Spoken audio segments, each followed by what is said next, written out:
Hey, it's Francis. This week, we're bringing you back to an episode from a while ago about autumn comfort cooking with the wonderful Luisa Weiss and superstar Yotam Ottolenghi. Have a listen. I'm Francis Lamb, and this is the Splendid Table from APM.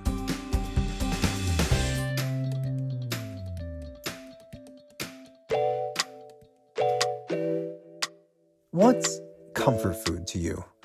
You know, it's funny when I think about it because there are so many dishes that are just labeled comfort food that you'd figure they're universal, but I don't know, I like mashed potatoes as much as the next guy, but that's not what I reach for when I need some comfort food. For me, it's much more likely to be a bowl of noodles or fried rice or something. Well, the great cookbook author Yotam Ottolenghi's new cookbook is called Comfort, and it's an exploration of what comfort means, not just to him as the child of German and Italian parents who grew up in Jerusalem and who now lives and cooks in London, but also to the members of his team who count Malaysia, China, Australia, Germany, Scotland, and of course, the Levant among their heritages and influences. So that's what we're talking about this hour. Later in the show, we'll be joined by Luisa Weiss, whose new book, Classic German Cooking, is more comfort food for the potato-loving crowd. But first, we'll start by welcoming Yotam Ottolenghi. Yotam, it is so great to see you. Hi, Francis. Hey, congratulations on this book. We were actually talking before you came on, how much we love it and how much we always want to cook everything out of your books, but this one really does feel like, oh, that's going to hit the spot. That's going to hit the spot. And I'm so glad you say that because I don't know, you just never take it for granted, and there's just so much thought that goes into every single book, and you really wanted to have that impact that people would go, oh, actually, I'd love to cook that, and that would work for me. So I'm glad you said that. Yeah, well, I mean, especially since here your reputation is, we look to Ottolenghi recipes for things that will be exciting and things that will really spark us. And when we see that, the theme is comfort food, I'm like, oh, that would be interesting and see how they approach that. And so I love how the book begins with this multi-page essay, this sort of journey through all these different ways that the term comfort food can be interpreted, right? And how the idea of comfort food can really be so different. I mean, obviously it's to the person, it's to their nostalgia, it's to their experiences, it's certainly to their culture. One thing you do note that is a commonality is carbs, fat, and sugar. So no matter where you are. Or you can call it chicken, rice, and cake. Yeah, exactly. But thinking about carbs, fat, and sugar, as I was paging through the book, one thing really jumped out to me. Many things did, but one thing really, I was like, oh my God, I need to have that right now. And that is the 1,000 whole pancakes. Please tell us what these are and how to make them. Yeah, so these are Moroccan pancakes. They're, I don't know how much America know crumpets. Do you have crumpets in America? I think we can find them, but largely in a sort of a dainty, very, faux British. Yeah, it's a British pancake. So effectively, those are the Moroccan version of crumpets. The trick is that you want. I'll just explain them. They're really small pancakes. I don't know, 3-4 inch across, and they're full of holes, so you can see through them, a bit like you get in an English muffin, but an English muffin, the holes are not all the way through. And right. Here they're kind of all the way through. And, in North Africa, you find a lot of those kind of pancakes or breads that have holes in them.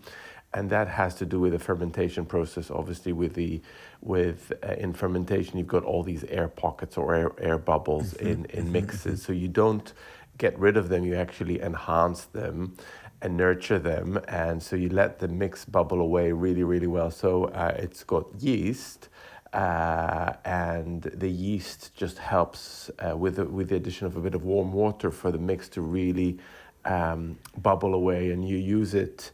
When you make bread, you would kind of knock all that air out you let it reform itself as the air rises. In these kind of Moroccan pancakes, you keep all those bubbles as you pour the mixture, the batter, into the pan.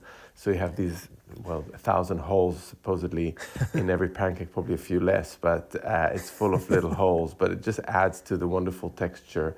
And we serve it with salted butter, honey butter, and pecans. So it's a real delicacy. And when I travel in Morocco, and I've done so a few times, often in the hotels, or wherever you stay, they put it out there in the morning with a whole range of other breads, and it's just a wonderful thing to have. It's like the best version of pancake you can think of. It sounds so good. I mean, we eat a lot of pancakes in our home, and for me, I love a very light pancake. When they're very heavy and dense, I don't really want that in the morning. So I love a light No. pancake, and I just imagine all the holes really just make the texture so Yeah, airy. I'm so glad you talked about the texture of pancakes because, we you started by saying that we in the book we discuss what makes things comforting or what makes comfort food, and there's so many ways to approach it, and there where we come into this conversation through after many people that have discussed this. So I think when we talk about comfort, the first thing that I think about is an emotional reaction, food that creates a particular emotional reaction. Yeah, That is for me comfort. Whether it's a memory, whether it's a kind of it's a transportive. Moment into a different moment. There's this kind of something that just gives you that sense of comfort or ease, or there's a lot of words that you can describe that kind of really sense of well-being that comfort food sure. gives you. Yeah. But beyond the emotional reaction, it's broken into so many other things, and this is where it becomes really interesting. So you mentioned sugar, fat, and carbs, but I want to add something else, and that's texture. And that's why I hung on the word that you use, texture, when you talked about your pancakes. I mean, pancakes. So comfort food comes in all sorts of forms. The texture is so important. Some culture foods are all about texture. Like for me, a pancake is all about texture. If it's not the right texture, it's just not good enough. You just don't want to eat it. I think the same applies to pasta and noodles. This is why we're so obsessed Yeah. with cooking our pasta al dente.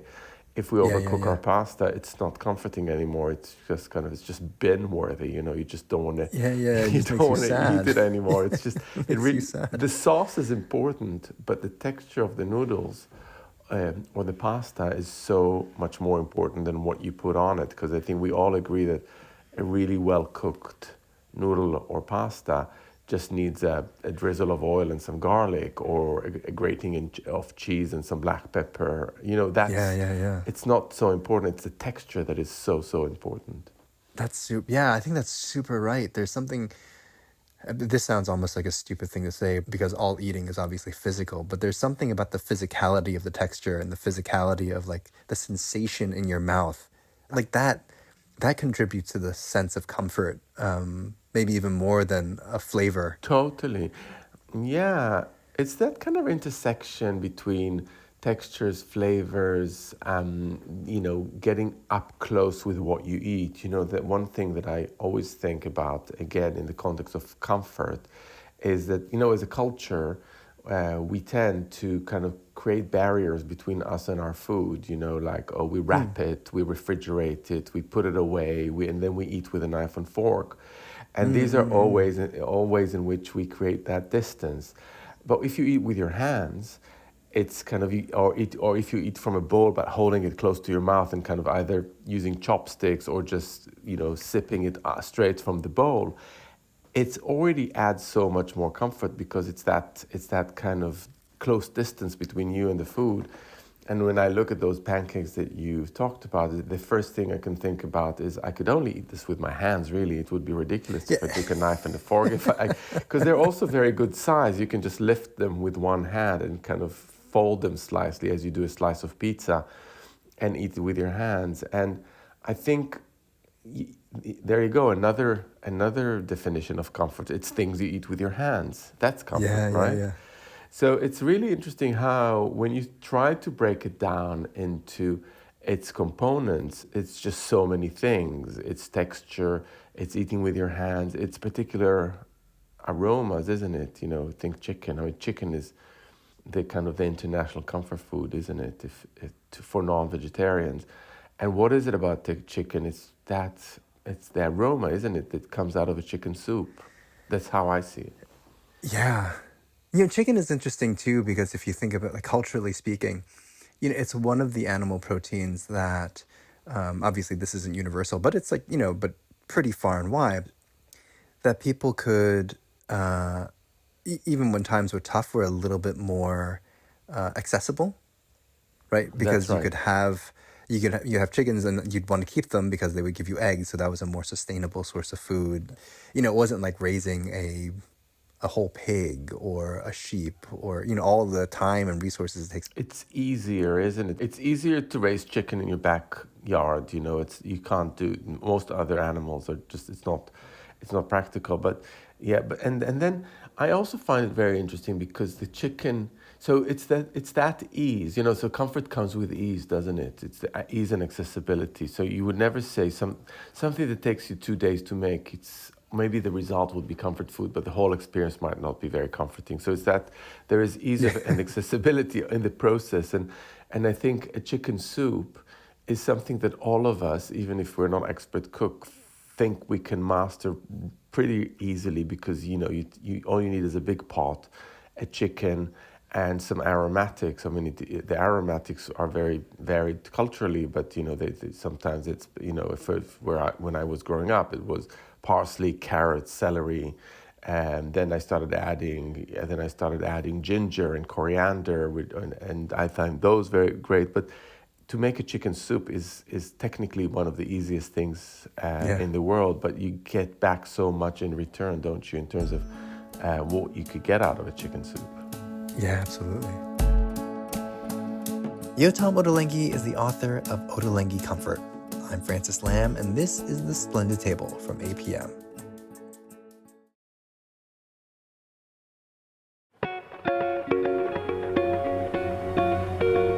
I'm Francis Lamb, and this is the show for curious cooks and eaters.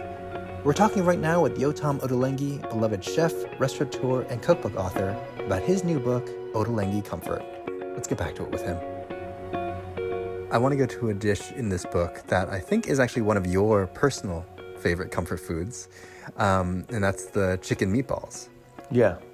And it's, I believe it's chicken meatballs with potatoes and lemon. And there's sort of an interesting technique or ingredient in the mixture. Tell us about this dish and this recipe. So this is a recipe, I love this recipe in so many ways. And whenever people say to me, oh, what is your comfort food? And, it's like, as people who are asked these questions on tour all the time, you go like, oh, every day it's something different, which is actually true because comfort is a lot about the mood, isn't it? So it does change according to mood. But the first thing that often comes to my mind are those chicken meatballs because they take me back to my childhood in Jerusalem growing up.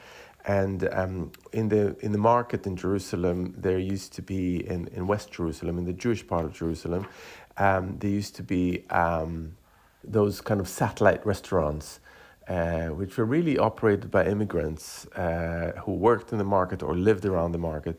And one of those were a group of immigrants that came from Iraq or Kurdistan, and they opened restaurants around Mahne Yehuda market that really focused or specialized in kibbeh or kubeh, which are very different from the kubeh that you would have in Syria or Palestinian or Lebanese, which are often fried. So those are kibbeh that are often made with semolina. They're stuffed with meat, and then they're poached. They're poached normally in the soup, and there'd be variations on the soup. Could be so they're like dumplings almost. Yeah, they were dumplings, exactly. They were poached to kind of into a dumpling. So you'd have the red ones, which would be beetroot based, beet and charred leaves maybe. So it's a bit like a Middle Eastern borscht. And those semolina dumplings would be stuffed with meat normally and then poached. Really delicious, and they'd kind of go bright pink or red from the beets. The other option would be the one that inspired the meatballs that you were asking me about, the chicken meatballs, and those would be, it was kind of lemony, turmeric-y kind of flavors. And then, so you'd have a chicken broth, a lot of lemon juice, celery, and diced potato. So I took the filling out of the dumplings because I didn't want to make people have to make the dumplings, but I just use the chicken meatballs. But the flavors of the soup are the same, and it's got cilantro and cumin but the lemon and the cinnamon are kind of sweet flavors that really prevail through the broth, and the chicken meatballs just kind of poach in that broth. Yeah. But you have grated potato in the chicken meatball mixture. Yes. So, when you put bread or breadcrumbs, usually that's there sort of as a filler maybe, but usually that like holds onto moisture and keeps the meatball a little bit lighter, it keeps the meatball a little bit not as dense when that's why people add like soaked bread or whatever in their meatball mixtures. But how does the grated potato work as part of the meatball mixture? What does that add to it? So the potato is I would give you different answers. The potato does a little bit like what bread does. It does lighten it a bit once it's cooked, but not in the same way that bread does. So it's like less meat, so it's not as a kind of a uniform chunk of meat. So it lightens it and makes the texture more interesting as you eat. And also these meatballs have potatoes both in the actual, like you say, grated in the meatballs, but also as dice in the broth. So you kind of have potatoes both ways, and which is quite nice to kind of come with those different textures. But also there's a historical reason for that, is that you'd have to do, for the same reason people put bread inside in their meatballs, people would put potatoes. You'd kind of, because meat was expensive, you'd always want to kind of break it down with something cheaper, something like a vegetable or bread or a legume, and this is why the potato ends up being there. The potato absorbs flavor really, really well. So when the liquid comes into the center of those meatballs, it really flavors the potato. Oh, that's cool. Zucchini is also really good for that. So zucchini and potatoes are really good for chicken and turkey meatballs. Definitely. Oh, that's interesting. Actually, since you mentioned zucchini, there is a recipe in this book. So you wrote this book, obviously your name is on it, but you, like right in the beginning, you tell us about the team of collaborators who wrote this book, and all of whom have worked with you for a long time in your various test kitchens, and one is Helen Goh, one is Tara Wigley, one is Verena Lochmuller, and you said, I think it was Helen who came up with a silky zucchini that the other two have taken to so much now that they make so much, like at their parties, at their homes, that people come to, can you give me your silky zucchini recipe? So all three of them now own this silky zucchini recipe. First, talk about the silky zucchini. Yeah, so I want to talk about it because it's a wonderful thing. We grappled with it for quite a while. So Helen Helen and I sat down one day at her home kitchen, and she said, I just love this really simple way of cooking zucchini by grating it and then just slow cooking it, steaming it in its own juices, practically with a bit of olive oil, with a lid on, so it really cooks slowly. It's a very, very simple method. It's just involves an occasional stirring, but otherwise, it's once you stir it after a while, it really is. It's how would I put the zucchinis go slightly darker, and they get a really, really nice deep flavor just from cooking in their own juices with some olive oil. And it's nice when it's warm, but it's even nicer when it cools down, because it's quite fresh and the flavors concentrate. And Helen said, you know what, I'd love to do it. I'd love to put it on a tranche or a piece of salmon. So this is how she would serve it at home. And we were struggling with this presentation. We thought, it doesn't really quite work. It looks quite kind of old school. And then we turned it, into this wonderful salad. So effectively, we cook our salmon kind of just in the oven, but just a little bit, so it just breaks down. And then we use the zucchini that's been cooked the way I told you, kind of almost like a dressing. And then we kind of toss it together. So it's like flaky salmon, the slow-cooked zucchini, and a really quick onion pickle. So just thinly sliced onion that's been, or shallots that have been sitting with a bit of lemon juice and salt. And they bring the acidity that this needs. And it's just so fresh. And it kind of brings me to this kind of question that we ask ourselves often: is savory food that's served like cold or at room temperature, is that comforting? That's like, because again, like when we're asking ourselves about comfort food, you always imagine warm food, like a stew or soup or totally. mash. And we all agreed that this is like the ultimate comfort summer food, because it's got sweetness from the slow cooking of the courgette, and it's got that wonderful textural element that again comes from sorry, I said courgette. I know I need to say zucchini for the American audience. We forgive you. I was waiting for when aubergine would make an appearance, but yeah. And I caught you saying cilantro earlier, so thank you for that instead of coriander leaves. Yeah, I'm getting much better. I make the adjustments almost automatically, but it never is quite. So this salad is just for me the ultimate summer comfort food, because you can take it on a picnic or you can serve it, at home, and it's just an assembly of delicious things. And it really doesn't need a sauce, because those slow cooked zucchinis go really wonderfully silky. We even call them silky zucchinis because it's got a wonderful soft textural quality. Yeah. Well, now I'm sad that we're having this conversation in late October, because I know zucchinis are gone from my market. This sounds so good. And the thing is with the zucchinis, I mean, when they're around with such abundance, oh my God, you're just desperately trying to find ways to use them. You don't know what to do, and this is one of those things that takes up a lot of zucchinis, and because they cook down, and most of the moisture is kind of we actually salt them a little bit and take out the moisture before we start cooking them, which helps the texture. So you could end up cooking quite a lot of zucchini that way. And when we are back in summer, I would like to recommend to people to do that. And it sits in the fridge really for quite a long time, it's like up to a week. And it's a really nice thing to put on a bruschetta or just to have on its own with a bit of olive oil. And if you toss in some leaves, you get a wonderful salad. Oh, it's terrific. So let me ask you this. As we were talking about, that was Helen's recipe, and Tara and Verena really took to it.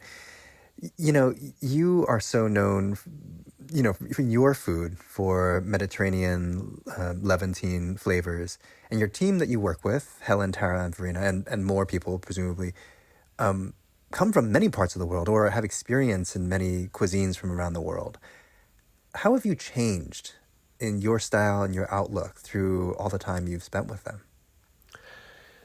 It's a really good question, because in some ways I feel that the springboard, the place I started from, which is Jerusalem, which is kind of the heart of the Middle East, and that kind of cross road between Palestinian cooking and the various different other influences, the Jewish diaspora, people who immigrated over the 19th and 20th century, Ottoman influences, etc. It kind of has a very particular set of ingredients and flavors that really jump out of this. The legumes, those kind of condiments that we are familiar with from tahini and olive oil and garlic and its pomegranates. There's a set of ingredients and processes that are very familiar to me and I grew up with and I feel very close to. But over the years, I guess I've lived now longer outside the Middle East, or longer in London than I have in Jerusalem, that's for sure. And I've absorbed so many other culinary influences. And when we come to write a book, or when I come to put together a collection of recipes, I often think, okay, well, in some ways, yes, I do have this love and affinity to Middle Eastern ingredients, but I've cooked with so many others that I kind of benefit now from the ability of actually kind of go in between, and I find it fascinating and really uplifting to be able to be using ingredients from different places. And I am surrounded by people from very, very different backgrounds, from Europe, from Asia, from South America. Different cooks in our restaurants really have very different backgrounds. And the one thing that I think I haven't lost is that zest. There's something about the food of the Middle East that is really, there is a certain intensity and contrastful aspect of it, and that's still always there. There's that sunny food. There's that obsessive relationship that I have with lemons, with garlic, all those aspects. So it's always there, but then the condiments and the flavors and the different other aspects are also coming into the picture. So it's a kind of a balancing act, I suppose, between everything, but it's very joyful. Yeah.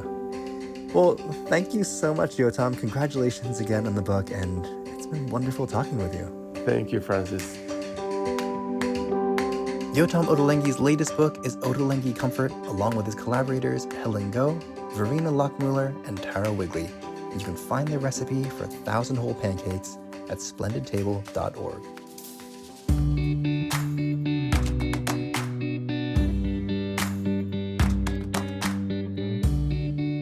Many years ago, I met Luisa Weiss in New York when she was one of the original food bloggers with a blog at the time called The Wednesday Chef. It was lovely, an unassuming peek into a person's life and kitchen with a voice that just made you feel like you were sitting down for a cup of coffee with a friend. Then readers of that blog would eventually read about how Luisa picked up her life in New York and moved to Germany, to Berlin, where she grew up, but more importantly, where she was making a life with her new family. And I admit that I fell out of touch with Luisa after that, but for readers and cooks, we could say we got something arguably better. Luisa's cookbooks on traditional German food, which she fell in love with while there. Her first one, Classic German Baking, came out a few years ago, and her new one is Classic German Cooking. So hey Luisa, it's so great to see you. How are you? I'm great. How are you? I'm well, thank you. And congratulations on the book. I was flipping through it last night, and it's still pretty warm here, but I'm just totally imagining the minute I'm going to want to cook everything. But it really got me thinking, because I know you grew up partially in Berlin, between Berlin and the US, and you lived much of your young adult life in the US before moving back to Germany. How did you actually learn to cook German food? So I was born in Berlin, and my nanny, for lack of a better term, was a very good friend of my parents. And she was American. She is American, married to a German man. And I spent a lot of time at their house. And so my earliest food memories are actually of German things that she cooked for me. And then later on, when I went to school here, I moved back to Berlin in 1988 when I was in 6th grade. And I went to school where we had a hot cafeteria lunch, which was like super traditional German food at lunchtime, to, of course, substitute for the mothers who would have traditionally been cooking food at home for their children. Because in Germany, school ends at 1, or used to end at 1, although in a lot of places it still does. So kids can go home and eat a home-cooked lunch at home. So like traditional German food, I've had a long relationship with it. I loved my school lunches. I loved them. I have to say, I have interviewed many people on this show, and I don't think anyone has ever credited their school cafeteria lunch as being like their inspiration. I know. But Well, I love that. German canteens are legendary, right? Because so basically what happened was that I think at the beginning of the century, when industrialization in Germany, became the way that the German populace was developing, people had to be fed. And because eating a hot meal at lunch was so, ingrained in people's traditions, canteens had to provide traditional home-cooked meals. And so to this day, office workers, university students, kids in school, like you get your hot lunch at the canteen. My husband works for Volkswagen, and he eats a hot lunch at work every time he goes to the office at the canteen. I love that. It's not like the sad desk salad. No. It's so great. It's interesting, too, to hear about how important it is for Germans, like German workers and students, to eat a hot meal at lunch, because you also write that most Germans actually eat a cold meal for like the evening meal. Yes. So it's called abendbrot, and it's basically what I think a majority of Germans are eating in the evening, which is just open-faced sandwiches on, that good German bread with delicious butter and cheeses or meats or whatever. Sometimes there'll be a pickle or cucumbers and tomatoes or liverwurst or a boiled egg. But yeah, most German families eat cold at night because they know that the hot meal was served at lunchtime. And so at night, you can just have a really low-key, easy dinner, no cooking required. So yeah, that's abendbrot. And it's actually genius. I mean, especially for young families, like instead of haggling over this meal that you cooked and spent time on, you can just serve abendbrot, and then everybody can say, oh, I want that on my bread, and I want that, and it's really easy. Oh my God, you guys invented the snacking board lifestyle. Yeah. 2 millennia before TikTok. Yeah, exactly. Luisa Weiss is the author of classic German cooking. More with her in a minute. I'm Francis Lamb, and this is The Splendid Table from APM.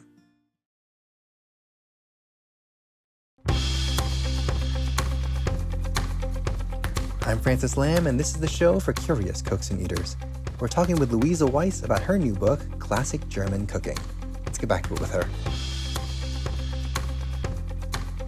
I think there is, unfortunately, a sort of German food, at least the reputation of German food, at least popularly here in the U.S. Like, there are tons of German Americans, or there are tons of people who are like, their heritage goes back to Germany. So it's nostalgic for a lot of people, but there isn't this sense of like, oh my God, German food, amazing, it'll blow your mind. But you write this book that's very much about classic German food. A lot of German cookbooks are like, no, but today we do this and we add all these different new influences, and you want to write about classic German food. So tell us about that. Like, what are some of the notions of German food that you really wanted to convey, or maybe some of the ones you want to sort of help us get around? And what surprised you about the German cuisine as you continue to learn about it? Well, okay, so I feel like I have so much to respond. Sorry, that was a multi-part question. I didn't mean to lay it all on you at once. Yeah. Well, so I write about it in the book, right? German food has a reputation that really goes beyond national borders. Everybody thinks about German food as being sausages and potatoes and cabbage. And the thing about cliches is that there's always a kernel of truth, right? Potatoes, I have never eaten as many potatoes as I have over the past 2 years of developing the recipes for this book. And so, yes, cliches are rooted in fact. But the truth is that German food is so much more than just sausages and potato salad. Like, it's a huge spectrum of different types of cooking, because Germany is quite large and has influences from the north and the east and the south and the west, and from the spice routes and from southern France and from Italy and Austria and the Austro-Hungarian Empire and the Eastern European side of things as well. And so classic German food really is much broader than a lot of people think. And the truth is that it's also, I feel like it's the comfort food. When you think about beef stew or, long cooked braises, potatoes, I mean, this is the kind of food that when you're cooking for a family in the winter or for holidays, nothing checks these boxes like German food does. And I would say that today, Germans have a inferiority complex about their food, about their cuisine. And if you poll regular Germans about their favorite food, they'll say spaghetti or döner kebab, which is Turkish sandwiches, or, they'll come up with all kinds of other dishes.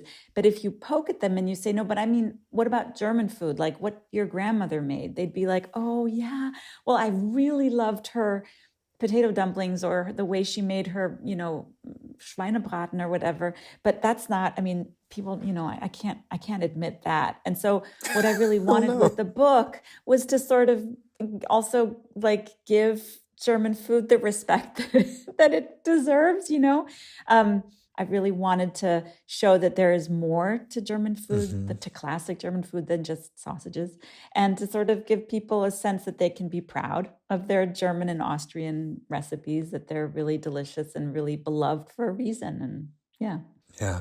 And in terms of what's surprising, I was surprised quite by the breadth. Like, the flavors that traverse the entire country, that they are quite different from one another. And then I would say the other thing that's been surprising, actually mostly just talking about German food, is how many people really do have an emotional attachment to it. Like it's a real deep emotional attachment to these recipes that just like awaken some inner child. A lot of people get kind of misty-eyed when they think about their grandma's potato dumplings or whatever. Yeah, that was very heartwarming. Oh, I love that. Well, actually, as you're speaking of children, I was talking to a friend the other day and who was saying like, hey, my kid finally told me they like mac and cheese. I was like, oh, that's great. And like, yeah, the stuff that comes out of the box. But so that is like such like a child's food here, right? Like the packaged mac and cheese. But there is a recipe in your book for what I think you would describe as maybe like the proto mac and cheese or the original mac and cheese. And it's Käsespätzle. I hope I pronounced that anywhere It's close to correctly. Käsespätzle, yeah. Okay, Käsespätzle. Yeah. Tell us about this, and I really want to hear you talk about the technique for making the spätzle, because I've made spätzle before, and the dough is a very loose dough or a very tight batter sometimes, like sort of somewhere in that continuum. And when I made it, I was taught to like push it through a colander, or there's like a special tool for it, or you can just kind of push it through a colander into boiling water and then scoop it out and then saute it in butter. But you have a very different and very cool technique for making it. Right. So Käsespätzle are, I would say, one of the most beloved dishes of Germany at this point. They're a Southern German specialty.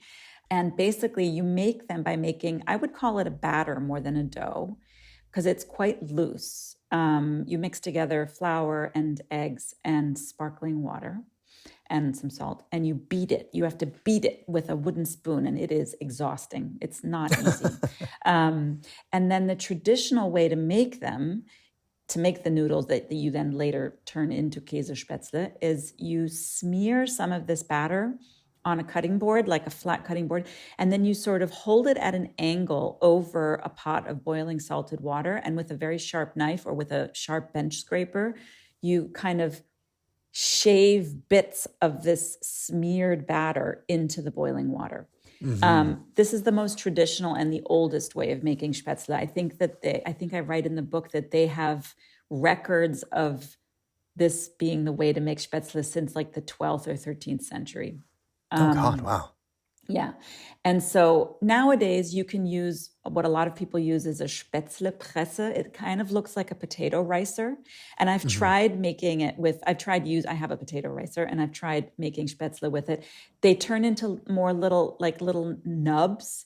And I realized that the Austrians actually call them Knöpfle, or Southern Germans also call them Knöpfle. So you can use a potato ricer if that's easier. You can pour them through a colander, that's fine. It doesn't really matter how you make them, but the goal is make them because they're absolutely wonderful. And in Käsespätzle, in the dish, you layer the noodles once they're cooked with heaps of caramelized onions and fragrant Alpine cheese. And it turns into this like cheesy, chewy, oniony, savory, glorious mess. And it's just absolutely amazing, like mac and cheese died and went to heaven. So I think of it as the proto mac and cheese. I think that mac and cheese actually derived from Käsespätzle.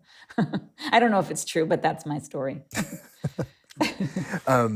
That sounds so good. And actually, I was like, oh man, I would love to do that. Because I love, there are a few, I don't really need to go down this rabbit hole, but I'm just going to say it anyway. There are a few different sort of like noodle or dumpling making traditions that are, you don't drop it in the boiling water. You sort of like, you have this like action, and it's partly meditated, I'm sure, but it's like very in the moment because like the water is boiling and it's steamy and it's hot, and you want to sort of like develop an efficient motion to like get it in. There are some elements of cooking that to me are sort of the opportunity to feel like you're participating in a craft in a very sort of active way. And that's one of the ones that like really makes me like think like, wow, I'm really cooking right now. I don't know, maybe that's a weird thing to say. No, I think you're absolutely onto something, because the thing is that making spätzle isn't easy, right? It's kind of a hassle. Yeah. But the result is so delicious. And I think that the sort of hardship that you have to go through to get to the final dish is so worth it, especially when you think about it in like a larger context of like, oh my, I learned this from my grandma, and my grandma learned it from her grandma. And it just turns into this sort of, you're participating in a kind of cultural experience that's much bigger than just a plate of noodles and cheese. Do you know what I mean? Yeah. So I get what you're saying. Oh, I love that. Thank you for saying that much more sort of eloquently than I did. I want to move to another dish that I believe is also from southern Germany. It's the Maltaschen. Maultaschen. Maltaschen. This sounds like an amazing dish because to me, as I was like looking at it and reading the instructions, it's in my mind, it's like a combination of Italian meatballs and strudel and like wonton soup. Yes. So oh my goodness. Tell us about this thing. Yes. Okay. So Maultaschen are a Swabian dish. I would say that if Swabia was a country, Maultaschen would be the national dish. That's one of the meals that they are most proud of, rightfully so. And I actually have a hard time describing them because they're kind of a dumpling, but kind of a filled pasta. So basically what you do is you make a very, very thin noodle dough and you roll it out, and then you make a super fragrant mixture of ground meat, sausage meat, and spinach, and flavorings like nutmeg and marjoram. And you smear this mixture evenly all over the rolled out pasta dough, noodle dough, and then you roll it up and you cut it into little pillow-shaped dumplings or rolled noodles or whatever. And you drop these in boiling water and they cook. And then you can either eat them in broth, which is, I would say, probably the more traditional way. You eat them in a really delicious beef broth with some pungent vinegary potato salad that's kind of lukewarm alongside of it, delicious, and red beet salad. Or you can cook them in boiling water, drain them, and then pan fry them and serve them with caramelized onions. Either way, they're fantastic, and they're such a crowd pleaser. Like, children love them, grown-ups love them. You can make them in advance and freeze them. Like, you can batch make them. They're amazing. I love them. I want it so bad. Yeah. I want that so bad, and I don't know where to get it. You can make it. Oh, You can God. make it. Maultaschen are one of the most satisfying things to make because actually they're really not that hard, but the results are stunning, like very much worth it. You can do it. Yeah. Terrific. Okay, forget what we said earlier. All this food sounds crazy delicious. This is not something anyone needs to apologize for. I want to get to a couple more before you get out of here. The Käsesuppe. Käsesuppe? Käsesuppe. Cheese soup. So Käsesuppe is an Austrian, I would say it's more of an Austrian dish, always Alpine. And Austrian food differs from German food in a number of different ways. I would say one of the ways is that typically it's more refined, it's more sophisticated, it has more chefy cooking steps. And Käsesuppe is really like a perfectly French base, basically. You make a bechamel, and instead of loosening it just with broth, you loosen it with cream and broth and melted cheese. And the alchemy of all of these ingredients creates this creamy, savory, intensely delicious soup that almost tastes like mushrooms, but there's not a mushroom to be found. It's just like really umami and amazing. It's intense. So I recommend serving it in tiny little cups as like an amuse-bouche before dinner because you could eat an entire bowl of it. You might have a stomachache afterwards. But what the recipe has you do is make little croutons with digestive spices. So fennel and anise. And that sounded so cool. The combination of this sort of herbal fennel and the toasty bread and the cheesy, umami-rich soup. It's fantastic. Yeah. And I love that sort of Alpine cheese, that kind of like high mountain, very Sometimes it has a mushroomy flavor because of the way it's aged. But there's also a very fresh cheese that's super, super important in German food. Quark. Quark. Yep. Why is quark so important, and what are some ways to use it? Quark, I mean, this was something I discovered through writing the book. Basically, Tacitus, a Roman scribe, wrote about the Romans in, what was then Germania or whatever. He wrote down what the German tribes were eating 2,000 years ago. And they were eating something called lac concretum, which I'm pretty sure is just quark. It's like, hung cheese. And like lac is in like milk. Milk, yeah, and concrete milk, like, exactly. Yeah, like hardened, solidified milk. Okay. Solidified milk. And I think the other flavors that he said that they drank a lot of beer, they ate this cheese, and they ate a lot of game and berries. And I was like, wow, 2,000 years later, not a lot has changed. Yeah.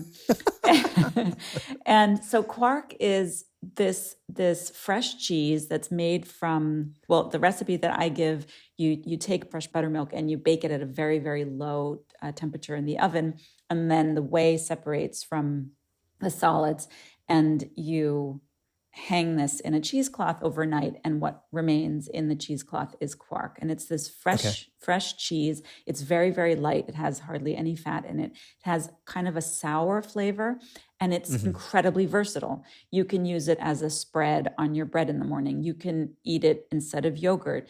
You can bake with it. You can turn it into the best cheesecake ever, a recipe for which is in my baking book, Classic German Baking.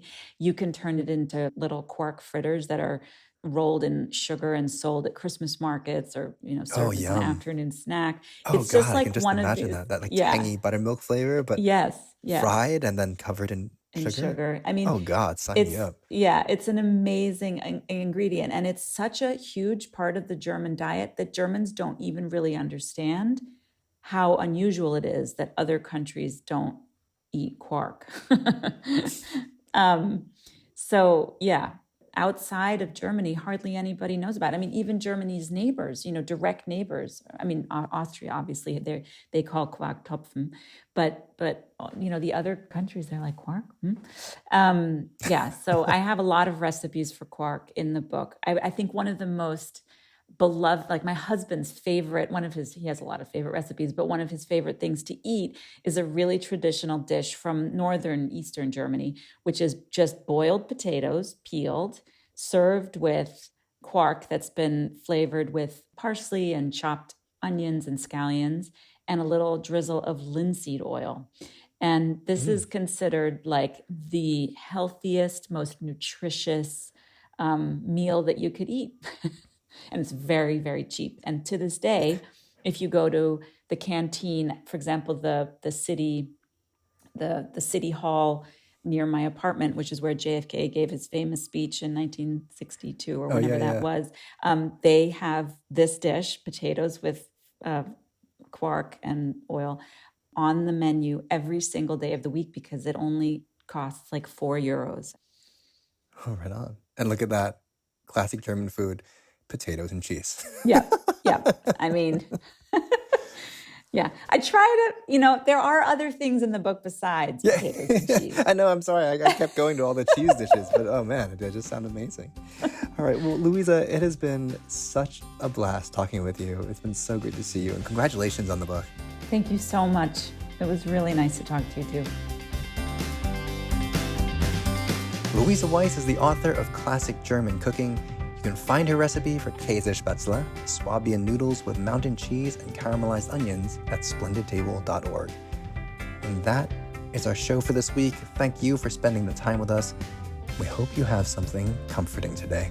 We'll talk to you next week. Be sure to check out our free, amazing newsletter, Weeknight Kitchen. We share a new recipe every week from the best and brightest food writers working today. When you sign up for our newsletter this month, you can be eligible to win a copy of a brand new cookbook from this season's crop. Go to splendidtable.org/giveaway. The Splendid Table was created by Sally Swift and Lim Rosetta Casper and was made this week by technical producer Jennifer Lupke, producer Maria Wortel, and managing producer Sally Swift. Jordan Turgeon is our digital producer with help from Delanix Wynn. And Lauren Humpert is our senior podcast production manager.